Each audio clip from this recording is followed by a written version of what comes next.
Padma barrage প্রকল্পটি সরকারের অগ্রাধিকার প্রকল্প জানিয়ে সেটি বাস্তবায়নে মন্ত্রণালয় কাজ করছে বলে জানিয়েছেন পানি সম্পদ মন্ত্রী শহীদুদ্দিন চৌধুরী অ্যানি।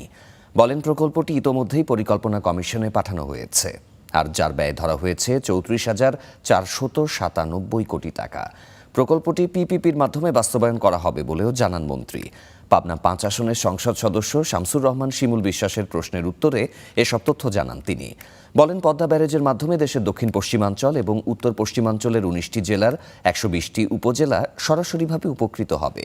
2033 সালের মধ্যে প্রকল্পটি বাস্তবায়নের উদ্যোগ নেওয়া হয়েছে বলেও জানান তিনি। বর্তমান সরকারের যে নির্বাচনী ইশতেহার, এই ইশতেহারে পদ্মা ব্যারেজকে নির্মাণ অগ্রাধিকার দেওয়া হয়েছে।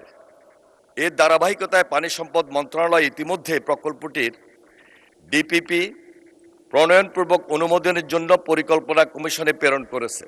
এই প্রকল্পটি পদ্মা নদীর পানি দক্ষিণ পশ্চিমাঞ্চলের জীবন জীবিকা, কৃষি, মৎস্য, পরিবেশ এবং মানুষের টিকে থাকার জন্য অন্যতম ভিত্তি।